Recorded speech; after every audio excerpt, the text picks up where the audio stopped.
But first, Trump's rally presents a stark contrast to what could have been a weekend when the Republican Party celebrated making inroads with another minority group, African Americans. In fact, my first guest, South Carolina Governor Nikki Haley, was instrumental in the bipartisan effort to remove the Confederate battle flag from the grounds of the state capitol after the tragedy at the Emmanuel AME Church in Charleston. Governor Haley, welcome back to Meet the Press. Good morning, Chuck. Thank you for having me. Governor, what did Friday mean? Is it a symbolic end of this, what we described it, this sort of the symbolic end of using the battle flag to protest the civil rights era, or is it something else? You know, I think it meant a lot of things to a lot of different people. What I can tell you was it felt like a massive weight had been lifted off South Carolina, and we can truly say it's a new day in South Carolina. What did it mean to you? It was emotional. You know, I think that it was hard for me to look at that flag coming down and not think about the Emmanuel 9, not think about those 9 people who took in someone that didn't look like them, didn't sound like them, and accepted him and prayed with him for an hour. It is hard for us to not think about those 9 people. It, you know, reminded me of how much South Carolina's moved forward. The way that we didn't have any protests, we had vigils. We didn't have, you know, people getting out of hand. We had hugs, and it just was a real proud moment for South Carolina. You know, this was a fascinating moment to watch for someone like me who's covered presidential politics for a couple of decades, thought this was intractable. Yeah. And to watch you and Senator Scott and Lindsey Graham, you sort of linked arms and you sort of dared the legislature to not do this, and when you challenged them to do it.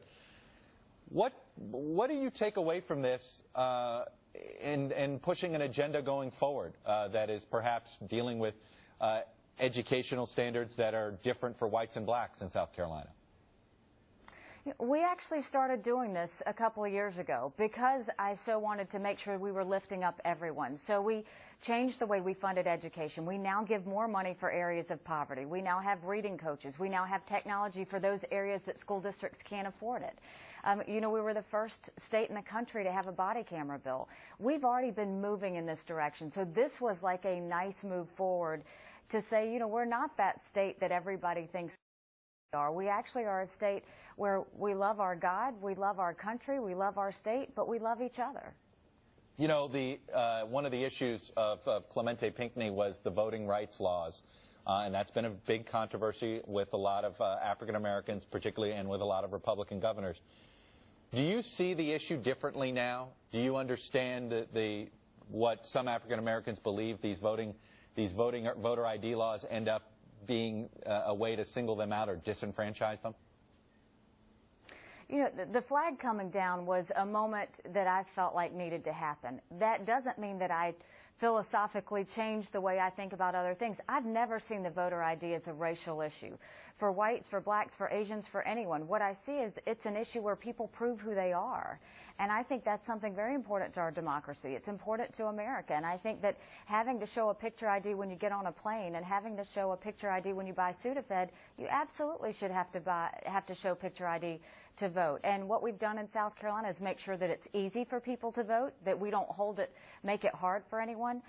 But we think that's an important part to the process. I want to go a little bit to the investigation of the shooter.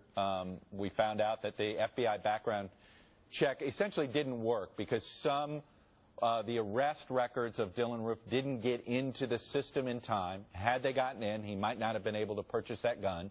We don't know if he would have found a gun another way, but we know he wouldn't have been able to purchase the gun that he did purchase. When you look at background check laws, and I know this is as much about a federal issue as it is a state issue, and you see this disparity that perhaps more time was going to be needed for law enforcement to get the record into the system, do you think the background check system should be expanded instead of a 3-day period, maybe longer?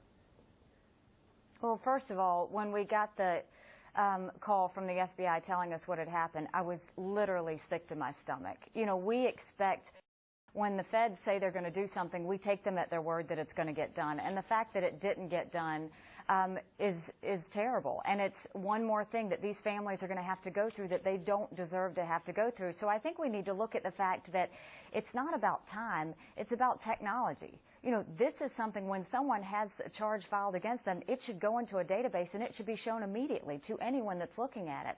So I would be more interested in what went wrong. Why are they dealing with paperwork and not dealing with technology that they wouldn't have had this? And you're convinced this is so the I definitely feds? think it's And not necessarily, not necessarily local, not necessarily Lexington County or anybody else? We were told, when the FBI called us, we were told that it was an FBI issue, that it was not a state issue. All right. I got to ask you, you're the daughter of 2 immigrants. What do you make of Donald Trump's rhetoric?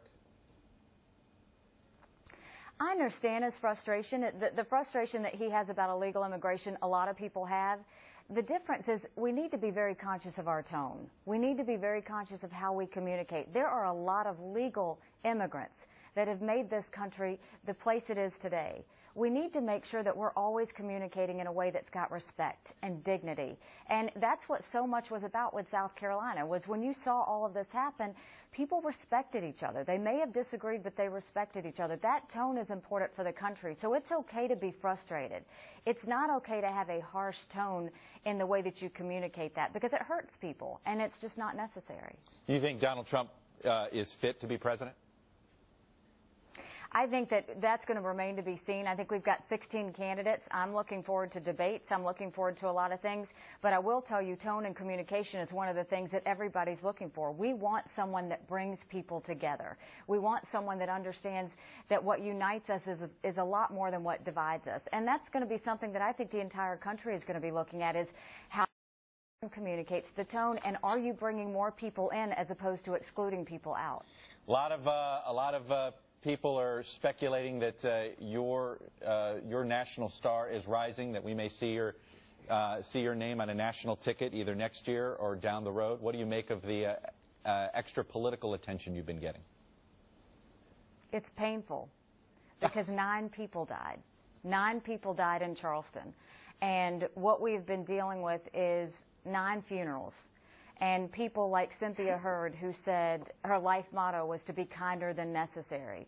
Tywanda Sanders, who was 26 years old, our youngest victim, and as he stood in front of the murderer, he covered up his Aunt Susie, who was 87, and said, "We mean no harm to you. You don't have to do this."